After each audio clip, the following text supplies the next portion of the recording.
Di arena, Wu Yun merasakan kekuatan Feng Jingyu, dan langsung tak berniat meremehkan musuh. Senang rasanya bisa membawaku kembali. Sepertinya kau memang punya kemampuan. Wajah Wu Yun masih penuh percaya diri. Nada bicara Feng Jingyu semakin liar, dan ia berkata sambil tersenyum, benarkah?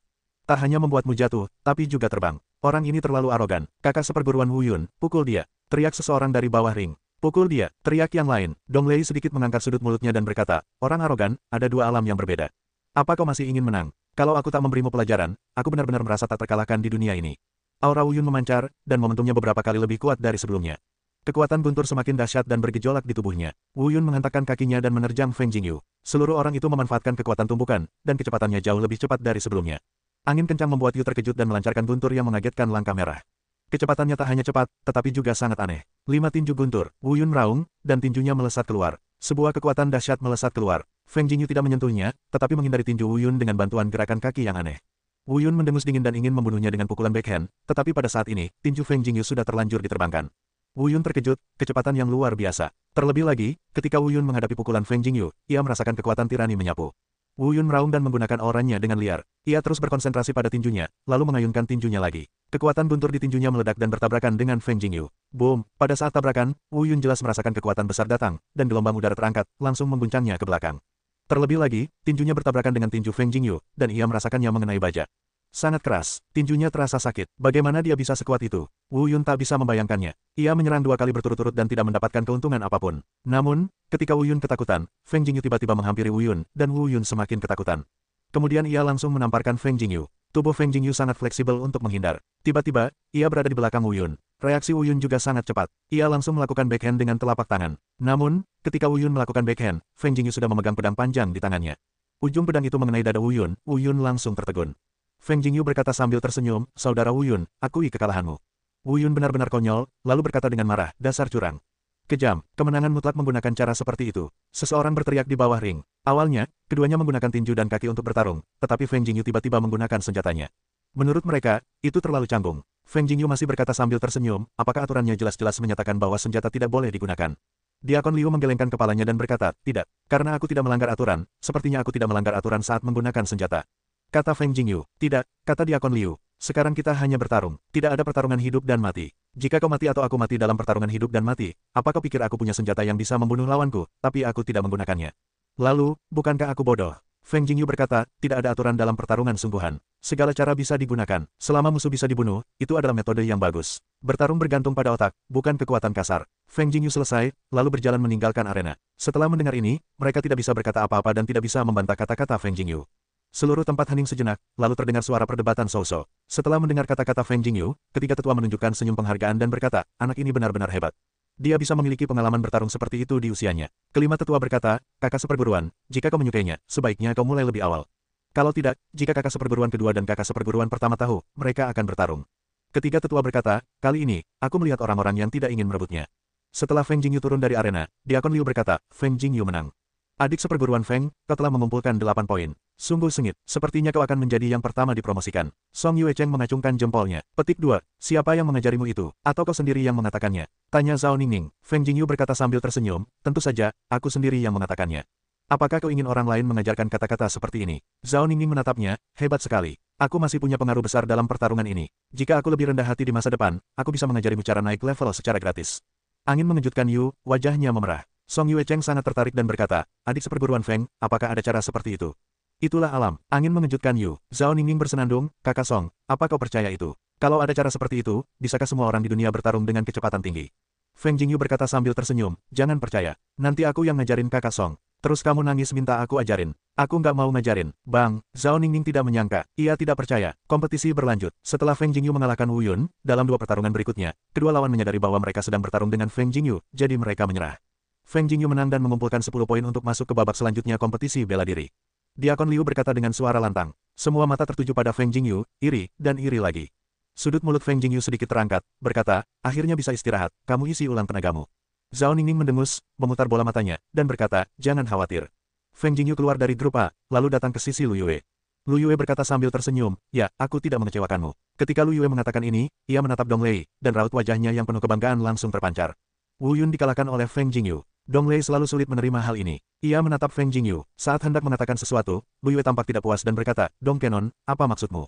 Apa gunanya menatap murid-muridku? Kata-kata Dong Lei langsung ditepis oleh Lu Yue. Api di hatinya benar-benar tak mampu dipadamkan, dan akan segera padam di tubuhnya. Aku pantas mendapatkannya, nak. Dong Lei menarik napas dalam-dalam beberapa kali dan menggertakkan giginya. Lu Yue berkata sambil tersenyum, terima kasih sudah memanggilku kembali. Kalau tidak, bagaimana mungkin aku menerima murid sebaik ini? Dong Lei akan sangat marah hingga ia mendengus. Ia sama sekali tidak peduli pada Lu Yue. Beberapa orang di grup A telah lolos ke babak berikutnya, yang merupakan dorongan besar bagi yang lain. Feng Jingyu memasuki babak berikutnya, yang berarti kuotanya berkurang satu, sehingga mereka tidak boleh kalah dalam pertarungan berikutnya. Setelah beberapa babak, Wu Yun dipromosikan. Dong Lei tertawa, yang bisa dianggap sebagai penghiburan bagi hatinya yang terluka di Lu Yue. Zhao Ningning menang dan mengumpulkan 10% untuk memasuki babak berikutnya. Diakon Liu berbicara. Zhao Ningning menunjukkan senyum bangga, menatap Feng Jingyu, lalu berjalan menuju sisi Feng Jingyu, dan berkata, bagaimana? Bagus. Feng Jingyu mengangkat ibu jarinya, ekspresinya berlebihan untuk mengatakan. Bagus sekali, aku telah memenangkan kehormatan untuk guruku. Lu Yue tertawa gembira. Kemudian, satu persatu, semuanya mengumpulkan 10 dan memasuki babak berikutnya. Song Yue Cheng adalah orang ke-8 yang memasuki babak berikutnya, dan Lu Yue hampir tersenyum. Kali ini, itu hantu. Li Qing mendengus. Sebelum akhir Jinyu, hanya Luo Ziyu yang berhasil mengumpulkan kelompoknya sendiri. Suasana hati Lu Yue sedang baik, jadi ia tidak menyalahkan Luo Yu dan mengucapkan beberapa kata penyemangat. Kompetisi hari ini sudah selesai, dan besok kompetisi grup B akan digelar. Diakon Liu muncul di arena dan berkata, senang rasanya berada di grup A. Sekarang kalian bisa istirahat 3 hari. Angin mengejutkan Yu dan berkata sambil tersenyum. Kalian bisa istirahat 3 hari. Kami masih harus menunggu. Sulit bagi kalian. Huo Sichun cemberut. Semua murid kembali ke kamar masing-masing. Setelah Feng Jingyu kembali ke kamarnya, ia mulai tidur. Namun, saat hendak tertidur, sabuk itu bersinar. Xiao Bai keluar dari sabuk, dan kepalanya telah membesar. Ruang di sabuk itu hampir tidak bisa menampungnya. Xiao Bai, akhirnya kau bangun. Angin mengejutkan Yu ketika melihat sosok putih kecil itu, dan langsung tampak gembira. Sekarang Xiao Bai telah sebesar anjing husky dewasa, dengan cahaya lembut di seluruh bulu putihnya dan terlihat sangat cantik. Sudah berapa lama aku tidur? Tanya Xiao Bai. Sudah berbulan-bulan. Angin kencang mengagetkan Yu. Xiao Bai berkata, efek samping ambergris terlalu besar. Feng Jingyu terdiam mendengar itu. Kau pikir itu karena minum? Staminamu terlalu banyak. Apa yang kau dapatkan? Xiao Bai berkata, tentu saja, ada panen. Sekarang aku telah menembus level kedua Lingtai, dan kekuatan darah harimau putih sedang bangkit. Ketika kekuatan darah sepenuhnya bangkit, aku bisa menjadi raja. Feng Jingyu berkata, tidak bisakah manusia harimau putih berubah wujud dewasa? Bagaimana kau bisa setua ini? Apa kau akan berumur 1 tahun? Kenapa kau tidak bisa berubah menjadi manusia? Aku terlarang di dalam. Aku tidak bisa menjadi manusia. Aku hanya bisa bertahan hidup dalam wujud binatang roh, kecuali aku memiliki kekuatan untuk melepaskan larangan itu, kata Xiao Bai.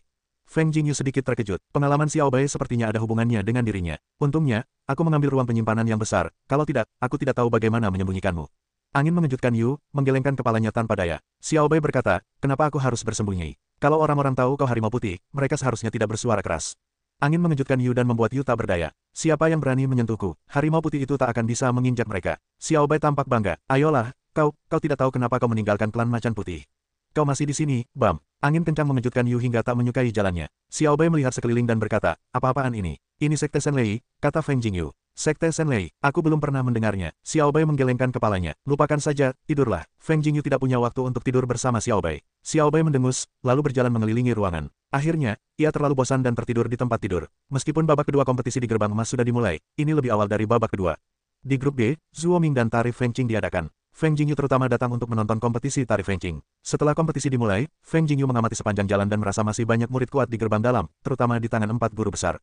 Semua murid ini sangat berbakat. Tari Feng Qing adalah kompetisi ke-10. Lawannya juga seorang murid perempuan. Meskipun masih muda, ia memiliki bakat dan pengalaman bertarung yang mumpuni.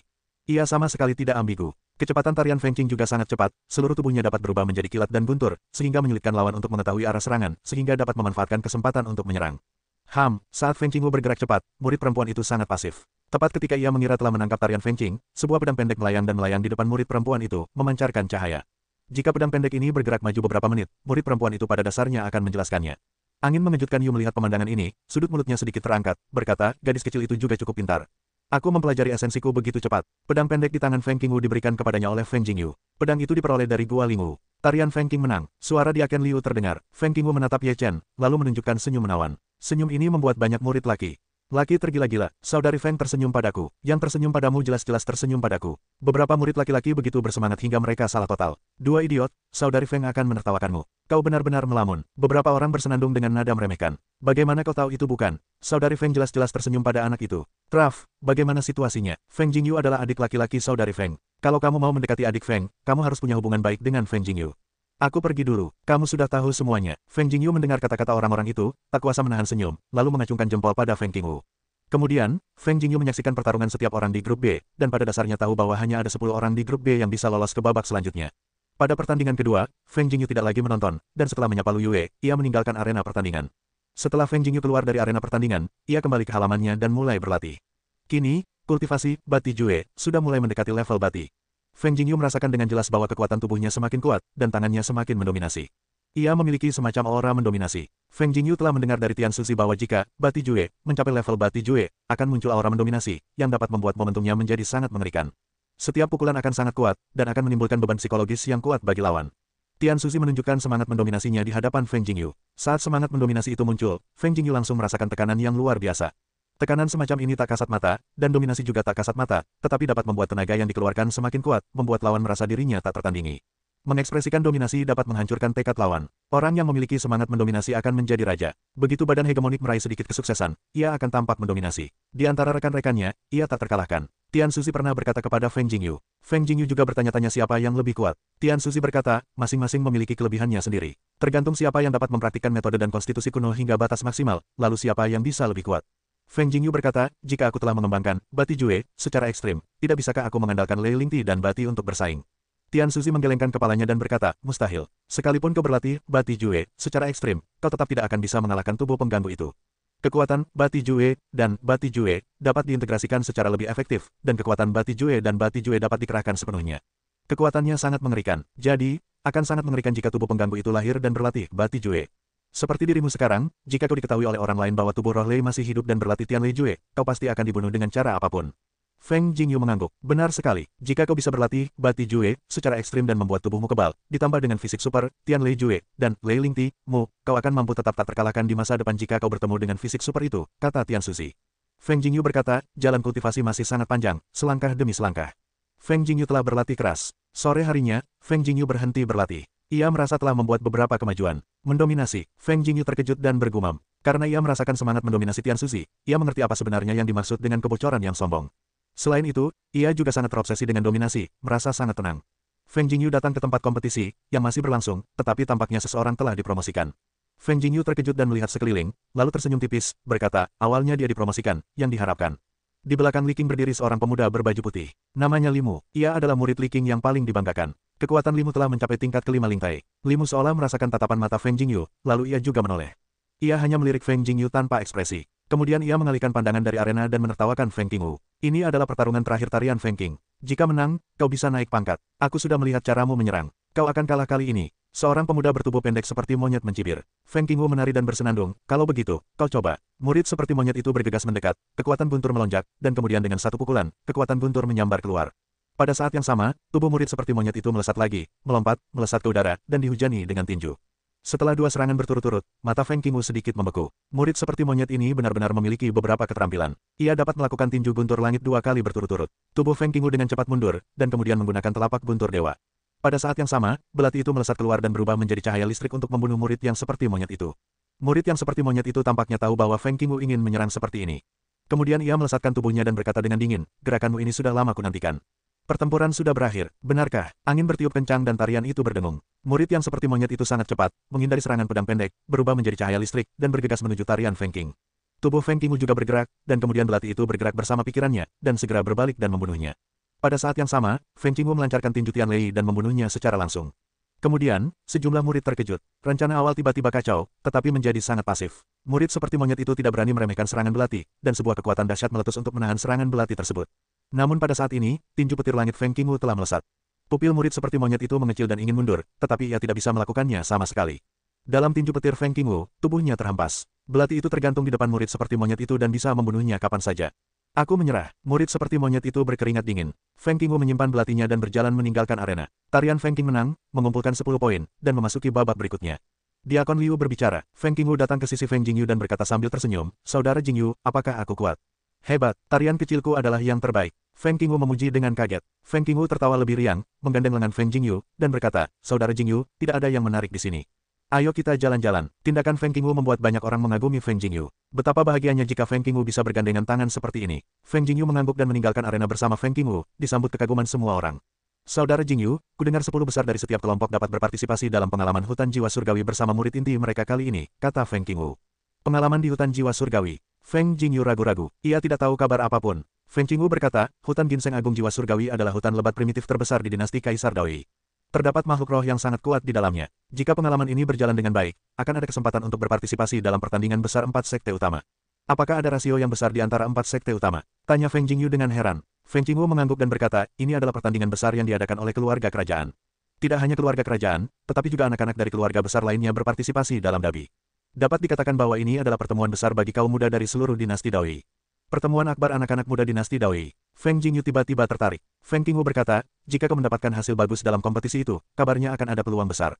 Peluang besar. Feng Jingyu lebih tertarik mendengarkan, sepertinya aku harus hadir, atau aku akan melewatkan sesuatu. Feng Qingwu berkata, kakak Jingyu mungkin punya kesempatan untuk hadir, jadi aku tidak yakin. Mereka yang bisa berpartisipasi dalam 4 pertandingan besar adalah yang terbaik dari generasi muda.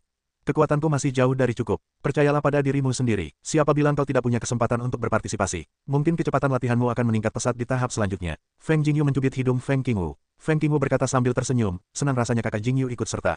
Aku yakin kakak Jingyu akan meraih kemenangan besar. Kalau begitu, aku akan menghiburnya setelah kakak Jingyu. Angin mengejutkan Yu Haha hingga tersenyum, gadis bodoh, kuharap kau lebih sering bertarung denganku, itu sangat menyenangkan. Aku berusaha. Angin menari dengan jernih, mata roh air tersenyum membentuk bulan sabit. Pada hari ketiga, Feng Jingyu pergi menonton pertandingan grup C. Setelah menonton semua pertandingan pertama, Feng Jingyu pergi. Ia hanya ingin tahu siapa di grup C yang bisa lolos ke babak selanjutnya. Sisa waktunya, Feng Jingyu berlatih, Bati Jue. Ia sangat tertarik untuk mendominasi dan ingin segera berlatih langkah itu. Pada hari keempat, pertandingan grup Ding dimulai. Feng Jingyu masih memperhatikannya. Setelah mengetahui kebenarannya, ia kembali ke halamannya untuk berlatih. Pada hari kelima, pertandingan keempat grup berakhir, dan babak eliminasi paling krusial adalah babak kedua. Setelah 4 hari pertandingan bela diri, para murid yang bisa lolos ke babak ini dianggap sebagai yang terbaik di sekolah inti. 40 murid diundi dan mendapatkan kertas berwarna sama, yaitu pertandingan eliminasi 1 lawan 1. Kompetisi semacam ini kejam, hanya ada satu kesempatan. Jika gagal, berarti tidak ada hubungan dengan 10 murid teratas. Semua murid yang memasuki babak eliminasi kedua berjuang mati-matian, karena selama mereka menang 1 kali, mereka memiliki setengah peluang untuk menjadi 10 murid teratas. Menjadi salah satu dari 10 murid teratas tidak hanya akan mendapatkan hadiah besar, tetapi juga kesempatan untuk menjadi murid inti. Inilah tujuan Neimen Dabi, dan juga merupakan sarana promosi bagi banyak murid inti. Pertarungan ini jauh lebih sengit dari sebelumnya. Sepertinya banyak orang yang menyembunyikan kekuatan mereka sebelumnya dan belum sepenuhnya meledak. Feng Jingyu menatap pertempuran di arena tantangan dan bergumam dalam hati. Ia telah menyaksikan pertarungan semua orang sebelumnya, dan pada dasarnya ia tidak salah dalam menilai siapa yang bisa masuk babak kedua, tetapi ia meremehkan kekuatan orang-orang ini. Setidaknya setengah dari mereka menyembunyikan kekuatan mereka agar bisa terkejut hari ini. Kakak seperguruan, murid-murid ini juga luar biasa di sekte dalam. Bagaimana menurutmu? Kelima tetua memandang pertempuran sengit itu sambil tersenyum. Ketiga tetua mengangguk dan berkata, beberapa dari mereka masih sangat bagus. Sayang sekali mereka sudah tua dan bakat mereka tidak begitu tinggi. Kelima tetua berkata, bakat bulat, memang benar murid inti relatif tinggi, tetapi menurutku dua anak kecil dari keluarga angin itu tidak buruk. Tarian Feng Qing itu baru berusia 15 tahun ini, dan Feng Jingyu berusia 16 tahun ini. Penampilan mereka juga luar biasa. Ketiga tetua mengangguk dan berkata, mereka memang hebat dan memenuhi syarat untuk menjadi murid inti. Namun, itu tergantung pada pengalaman mereka kali ini. Jika mereka berkinerja baik, mereka bisa menjadi murid inti. Kakak seperguruan, apakah kau benar-benar ingin pergi ke hutan jiwa surgawi? Kelima tetua itu banyak bicara. Ketiga tetua itu pun bermartabat dan berkata, mereka bukan bunga di rumah kaca. Mereka harus menerima pengalaman yang kejam. Kalau tidak, bagaimana mereka bisa bertahan di 4 kompetisi besar? Siapa yang akan memimpin tim saat kita pergi ke hutan jiwa surgawi kali ini? Tanya kelima tetua itu. Aku sendiri yang akan memimpin tim. Ketiga tetua itu berkata, kali ini, aku juga ingin menguji apakah anak-anak kecil ini benar-benar memiliki kemampuan untuk menyelesaikan krisis yang sebenarnya. Kelima tetua itu menghela napas, setiap kali aku pergi ke hutan jiwa surgawi, senang rasanya bisa kembali setengah hidup. Itu akan menjadi kuburan bagi murid-murid klan Dewa Lei kita. Setiap kali aku menyaksikan para murid elit ini mati di hutan jiwa surgawi, mengapa aku tidak merasa sakit hati? Tetapi jika kalian tidak mengalami pengalaman ini, bagaimana kalian bisa menghadapi tantangan yang lebih besar di masa depan? Kata ketiga tetua dengan sungguh-sungguh. Ketiga tetua bertanggung jawab atas hukuman di Sekte Senlei, dan banyak orang juga menyebut mereka tetua hukuman. Ketiga tetua sangat ketat dalam hal hukuman. Jika ada anggota Sekte Senlei yang melanggar aturan Sekte Senlei, ketiga tetua tidak akan menutupinya. Oleh karena itu, para guru dan murid Sekte Senlei sangat menghormati ketiga tetua. Pertarungan di arena tantangan sangat sengit. Lawan Feng Jingyu bukanlah murid dari 4 guru besar, melainkan murid dari guru-guru lain. Meskipun demikian, ia juga memiliki kekuatan lingtai. Melihat Feng Jingyu di atas ring, wajah murid itu menjadi serius, tetapi ia tidak ingin menyerah. Pertempuran ini terlalu penting baginya, jadi ia tidak akan menyerah begitu saja. Napas Feng Jingyu menyembur keluar, dan ia melancarkan Bati Jue dan Tian Lei Jue. Saat seluruh tubuhnya dipenuhi guntur, seberkas cahaya kemasan menyambar. 3 tetua dan 5 tetua terkejut melihat cahaya yang dipancarkan Feng Jingyu. Bagaimana mungkin ada cahaya kemasan? Tanya 5 tetua terkejut. 3 tetua juga bingung dan tidak dapat menemukan jawabannya. Tidak ada yang akan berpikir apakah seseorang telah mempraktikkan 2 metode kuno, karena hal ini mustahil dilakukan di tanah kiamat. Napas Feng Jingyu menyembur keluar, lalu ia menghujani murid itu dengan tinjunya. Tinju ini adalah tinju petir King Kong Sky. Jurus tinju itu begitu mendominasi. Dengan kekuatan petir yang bergemuruh, kekuatannya bahkan lebih mengerikan. Sang murid pun mengerahkan seluruh kekuatannya untuk melepaskan auranya. Kemudian, sebilah pedang panjang muncul di tangannya. Pedang itu menusuk Feng Jingyu. Menghadapi serangan pedang panjang itu, Feng Jingyu sama sekali tidak berniat menghindar. Ia pun mengambil pedang itu dengan tangan kosong. Boom, tinju Feng Jingyu bertabrakan dengan pedang itu. Terdengar suara keras, pedang itu berdengung, lalu retakan muncul di atasnya. Kekuatan Feng Jingyu kembali meletus, dan pedang itu langsung patah. Semua orang yang hadir tercengang. Sang murid terkejut. Pedangnya patah oleh tangan kosong Feng Jingyu. Seberapa dahsyat pukulan ini, tubuh sang murid terguncang mundur oleh gelombang udara. Angin yang berhembus mengejutkan Feng Jingyu dengan tinjunya. Sebuah petir menyambar, dan sang murid langsung terhempas ke arena. Semua orang yang hadir ternganga. Mereka tidak menyangka pertempuran berakhir begitu cepat, hampir dalam sekejap mata. Ini adalah akhir tercepat dari pertempuran ini. Terlebih lagi, Feng Jingyu menghancurkan pedang dengan satu pukulan. Mengapa orang ini begitu kuat? Tinjunya lebih keras dari besi. Semua murid yang hadir tak percaya. Jika mereka digantikan, mereka tidak akan pernah bisa melakukannya. Sepertinya kita benar-benar meremehkan kemampuan anak itu. Sungguh luar biasa kekuatannya bisa sekuat itu. Kelima tetua menggelengkan kepala. Ketiga tetua berkata sambil tersenyum, seberapa kuat kekuatan anak ini sebenarnya. Aku sangat menantikannya. Setelah kemenangan Feng Jingyu, dia memiliki setengah kesempatan untuk masuk 10 besar. Pertarungan 10 besar akan digelar besok, jadi Feng Jingyu telah menyelesaikan pertarungan hari ini. Ia terus mengamati dan menilai kembali kekuatan beberapa orang. Di antara Song Yuecheng, Zhao Ningning, Huo Sichun, Ning Yue, dan Feng Qingwu, hanya Ning Yue, Zhao Ningning, dan Huo Sichun yang menang, sementara Song Yuecheng dan Feng Qingwu sama-sama kalah. Setelah melihat kekalahan Feng Qingwu, Feng Jingyu menyentuh kepala Feng Qingwu dan berkata sambil tersenyum, tidak apa-apa. Pokoknya, aku bisa pergi ke hutan jiwa surgawi untuk berlatih. Setelah itu, aku akan berusaha sebaik mungkin untuk bisa berpartisipasi dalam kontes besar 4 sekte besar. Feng Qingwu menyipitkan matanya dan berkata sambil tersenyum, aku masih muda, dan masih punya waktu untuk berlatih. Tidak apa-apa, Feng Jingyu berkata sambil tersenyum, baiklah. Ayo pergi, aku akan mentraktirmu makanan lezat. Apa yang baik untukmu? Feng Qingwu bertanya dengan gembira. Rahasia, Feng Jingyu tersenyum misterius pada sisi. Kemudian, ia membawa Feng Qingwu ke halamannya, lalu menyalakan kompor di halamannya, dan kemudian menyiapkan piring besi. Setelah menyalakan api untuk memanaskan piring besi, 2 potong daging sapi diletakkan di atas piring besi. Feng Qingwu bertanya dengan rasa ingin tahu, saudara Jingyu, apa yang kamu makan? Namanya daging sapi mendesis atau steak. Rasanya selalu lezat, kata Feng Jingyu. Mengapa aku belum pernah mendengarnya? Tarian Feng Qing cukup baru. Feng Jingyu berkata sambil tersenyum, ini hak paten pribadiku, bagaimana orang lain tahu? Maksudnya, saat pertama kali kamu makan apa yang aku lakukan, pastikan setelah selesai makan, kamu masih ingin makan. Feng Jingyu berkata sambil memanggang daging sapi dan membumbuinya. Setelah beberapa saat, aromanya menyebar. Sayang sekali bumbu di benua Tianqi tidak cukup, kalau tidak, rasanya akan lebih kuat.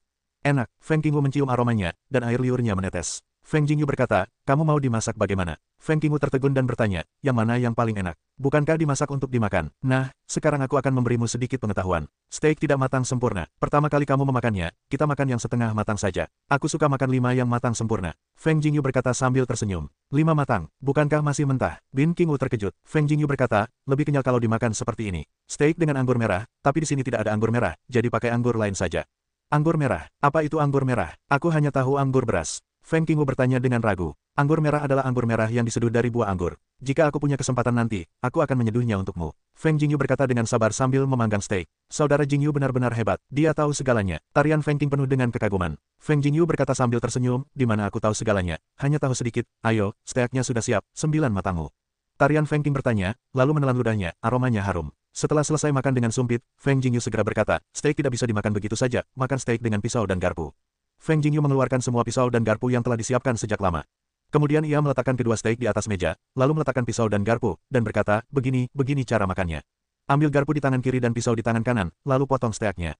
Feng Jingyu menjelaskan sambil mendemonstrasikannya. Setelah memperhatikan Feng Jingyu, ia memotong sepotong kecil steak seperti Feng Jingyu dan memasukkannya ke dalam mulut dengan garpu.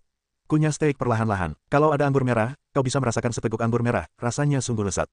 Feng Qingwu tersenyum lebar, mengejutkan Yu. Feng Qingwu tiba-tiba berkata, jadi, ada begitu banyak hal yang perlu diperhatikan saat makan steak. Apa aku terlalu santai sebelumnya? Feng Jingyu berkata, ini namanya makan makanan barat. Hanya saat makan makanan barat, kau boleh melakukan ini. Kalau makan makanan lain, kau boleh pakai sumpit. Makanan barat, sebuah kata baru terdengar di mulut Feng Jingyu. Feng Jingyu menjelaskan sambil tersenyum, tidak masalah kalau kau tidak tahu. Lain kali aku akan membuatkanmu makanan lezat lainnya. Apa yang enak? Itu cara yang luar biasa untuk menari di tengah angin. Baiklah, aku akan membahasnya lain kali. Feng Jingyu kembali tersenyum misterius, lalu pergi. Setelah mereka berdua makan steak, Feng Jingyu berjalan-jalan dan mengirim Feng Qingwu kembali ke halamannya, lalu langsung kembali. Feng Jingyu terus berlatih, Bati Jue. Ia merasa telah menemukan beberapa cara. Setelah membaca buku itu, ia memiliki temperamen yang berbeda. Semangat mendominasi harus dipupuk sebelum pergi ke hutan jiwa surgawi. Feng Jingyu terkejut dan bergumam pada dirinya sendiri. Feng Jingyu berlatih semalaman, dan keesokan paginya, ia sama sekali tidak merasa lelah. Sebaliknya, ia merasa sangat bersemangat. Ia datang ke arena kompetisi tepat waktu. Hari ini, ia akan menentukan 10 murid teratas. Selama ia memenangkan satu pertandingan, ia bisa melakukannya. Semua murid dari gerbang dalam datang untuk menonton. Selain itu, kali ini, tidak hanya 3 tetua dan 5 tetua, tetapi juga beberapa anak muda berdiri di belakang ketiga tetua tersebut. Feng Jingyu memandang keempat pemuda itu dan menebak bahwa mereka pastilah murid inti. Adik seperguruan Feng, apakah kau melihat keempat orang itu? Artinya, murid dari ketiga tetua semuanya adalah murid inti, tetapi mereka bukan murid pribadi. Song Yue Cheng berkata. Feng Jingyu bertanya, ada juga murid pro. Di klan, kepala keluarga, wakil kepala keluarga, tetua agung, tetua kedua, dan tetua ketiga semuanya memiliki murid mereka sendiri. Saat ini, ada 7 murid, 3 di antaranya adalah kepala keluarga, dan sisanya hanya 1. Song Yue Cheng berkata. Feng Jingyu bertanya, ketujuh murid itu pasti sangat kuat. Song Yue Cheng menggelengkan kepalanya dan berkata, mereka bukan yang paling kuat, tetapi mereka yang paling berbakat. Hanya murid yang paling berbakat yang bisa mendapatkan kesempatan untuk menjadi murid secara langsung. Adik seperguruan Feng, dengan penampilanmu saat ini, kau mungkin memiliki kesempatan untuk menjadi murid secara langsung. Feng Jingyu berkata, ada berapa murid inti? Song Yue Cheng berkata, saat ini, ada 32 murid inti. Jika kau bisa menjadi murid inti sekte ini, kau adalah murid sekte yang paling potensial. Feng Jingyu berkata, setelah bertahun-tahun berkembang, bagaimana kita bisa memiliki 32 murid inti? Song Yue Cheng berkata, beberapa murid inti telah gugur karena pergi berlatih dan alasan lainnya. Persyaratan untuk menjadi murid inti terlalu ketat, dan sulit untuk masuk melalui pintu dalam. Oleh karena itu, murid inti selalu relatif langka. Feng Jingyu menganggukkan kepalanya dengan jelas, lalu mendengar Dekan Liu berkata, para murid yang masuk 20 besar kemarin datang untuk diundi, dan mereka yang memiliki warna yang sama dipilih secara berkelompok, eliminasi 1 lawan 1, dan akhirnya terpilih 10 besar. Setelah Dekan Liu selesai, ke-20 murid tersebut diundi secara bergantian. Setelah mengundi tanda tangan, mereka akan bertanding sesuai hasil undian. Catatan Feng Jingyu bertuliskan 5 kata, yang merupakan penampilan kelima. Adegan pertama adalah Wu Yun. Lawan Wu Yun adalah seorang murid di tingkat keempat alam lingtai. Murid itu tahu jarak antara dirinya dan Wu Yun, dan ia langsung mengaku kalah begitu naik ke atas panggung. Wu Yun menang tanpa perlawanan, dan hasil ini sudah diantisipasi banyak orang. Dalam pertarungan 20 lawan 10, selisih kekuatannya tipis, yang pada dasarnya tidak dapat diatasi, dan tidak diragukan lagi kita akan kalah. Pertandingan kedua adalah Ning Yue melawan murid Dong Lei, bernama Ni Hao, yang kekuatannya berada di tingkat ketiga lingtai. Setelah keduanya bertarung, Ni Hao benar-benar dikalahkan oleh Ning Yue. Dalam 10 gerakan, Ni Hao tersingkir dari arena. Feng Jingyu menatap Ning Yue dengan ragu. Ia tidak bisa menilai kekuatan Ning Yue. Ia bertanya kepada Song Yue Cheng, kakak Song, apa tingkatan Ning Yue? Song Yue Cheng menggelengkan kepalanya dan berkata, aku tidak tahu seberapa kuat adik junior Ning Yue. Dia datang ke sini setahun yang lalu. Rasanya seperti ada yang aneh. Tidak ada yang tahu seberapa kuat kekuatannya. Feng Jingyu menatap Ning Yue. Gadis yang baru berusia 13-4 tahun ini membuatnya sedikit bingung. Ia benar-benar penasaran. Perbedaan kekuatan antara pertandingan ketiga dan keempat tidak terlalu besar, dan pertarungannya tetap sengit. Di pertandingan kelima, Feng Jingyu naik ke atas panggung. Lawannya adalah murid Li Qing, bernama Mo Yu. Kekuatan alam lingtai tingkat keempat lebih tinggi daripada Feng Jingyu. Meskipun Mo Yu tahu bahwa Feng Jingyu telah mengalahkan Wu Yun, ia tidak berniat menyerah. Ia berkata kepada Feng Jingyu, meskipun aku mungkin tidak bisa menang, aku tidak akan mudah mengakui kekalahan. Ayo, aku menghargai keberanianmu dan aku akan berusaha sebaik mungkin. Ini adalah rasa hormatku padamu. Feng Jingyu berkata, semangatnya melesat keluar, ia langsung menjalankan Bati Jue. Ia mendapatkan beberapa keuntungan tadi malam. Ia ingin menguji apakah momentumnya benar-benar telah mencapai tingkat hegemoni tertentu. Mo Yu bergegas, Feng Jingyu bertemu dengan momentum ini, dan kemudian momentum ledakan skala penuh. Seluruh tubuhnya memiliki semacam momentum yang mendominasi, tetapi momentum ini tidak cukup jelas. Ketika Feng Jingyu meniup tinjunya, ia akan memamerkan tinju guntur langit Fajra. Ketika ia melakukan tinju, momentum dominasi Feng Jingyu akan lebih jelas. Saat Mo Yu menghadapi pukulan Feng Jingyu, ia benar-benar merasakan despotisme, yang membuat hatinya bergetar. Ia merasa Feng Jingyu bagaikan gunung, penuh tekanan. Mo Yu meraung, berusaha menyingkirkan perasaan ini, tetapi perasaan ini menyelimutinya dan tak mampu menyingkirkannya. Ia hanya bisa berusaha sekuat tenaga untuk menyingkirkannya. Boom, dua orang saling bertabrakan, kekuatan guntur bergemuruh, tubuh Mo Yu pun terpental mundur. Melihat hasil seperti itu, sudut mulutnya sedikit terangkat, namun ia tampak lebih puas. Mendominasi tidak sama seperti yang diharapkan. Jika kau sedikit lebih kuat, kau pasti bisa menekan lawan yang lebih kuat darimu. Angin kencang membuat Yu menduga-duga. Orang ini tampaknya menjadi lebih kuat lagi. Mo Yu bahkan tidak bisa menahan tinjunya. Napasnya begitu kuat. Di bawah arena tantangan, banyak murid inti kembali terkejut. Setelah melihat penampilan Feng Jingyu, ketiga tetua berkata kepada murid-muridnya, bagaimana menurutmu? Dia sedikit tertarik karena bisa melewati level dengan begitu mudah, kata seorang murid. Kalian juga berada di tingkat keempat alam lingtai. Jika kalian bertemu dengannya, apakah kalian yakin akan mengalahkannya? Tanya ketiga tetua, alam bisa mengalahkannya, kata murid itu dengan percaya diri. Setelah pertandingan selesai, aku akan memberimu kesempatan untuk menantangnya. Jika kalian menang, aku akan memberimu hadiah. Jika kalian kalah, kalian juga akan dihukum. Kata ketiga tetua, ya, aku akan berusaha sebaik mungkin untuk tidak mempermalukan guruku. Begitu mata murid itu berbinar, ia berkata dengan percaya diri. Setelah pertarungan Feng Jingyu, pertarungannya adalah pertarungan Zhao Ningning. Zhao Ningning, sebagai anggota keluarga Zhao, mungkin bukan garis keturunan, tetapi bakatnya juga sangat bagus dan kekuatannya sangat kuat. Setelah pertarungan sengit itu, ia pun meraih kemenangan. Kubu Lu Yue sudah tersenyum dan dipenuhi kebanggaan. Kali ini, ia memiliki 3 murid di 10 besar. Jika Huo Sichun masuk 10 besar lagi, akan ada 4 murid di 10 besar, yang jumlahnya hampir setengahnya. Ketika Dong Lei dan Li Qing melihat penampilan Lu Yue yang puas, mereka berdua tertekan dan enggan berbicara. Mereka takut Lu Yue akan membenci mereka. Huo Sichun adalah yang terakhir bertarung, dan lawannya lebih tinggi darinya. Setelah banyak pertarungan seru, Huo Xichun masih kalah dari murid-murid Song Fan dan tidak masuk 10 besar. Meskipun Huo Xichun kalah, Lu Yue masih sangat senang. Setidaknya 3 orang masuk 10 besar, yang bisa dikatakan sebagai guru terbanyak di 10 besar kali ini. 10 murid teratas gerbang dalam telah dilepaskan. 5 tetua berdiri dan berkata, kali ini, kompetisi gerbang dalam telah berakhir. Jika kalian membawa 10 murid teratas ke arena tantangan, kalian akan mendapatkan hadiah besar. Feng Jingyu, Ning Yue, dan Zhao Ningning semuanya melangkah ke arena. Kemudian, Diakon Liu mengeluarkan 10 cincin, yang semuanya merupakan perangkat penyimpanan ruang. Di dalam penyimpanan ruang tersebut terdapat hadiah dari pertandingan besar ini. Setelah kelima penatua memberi hadiah kepada masing-masing 10 murid teratas, ia berkata, kali ini ada tantangan tambahan. Apakah kalian melihat murid inti yang telah meninggal di belakang ketiga penatua?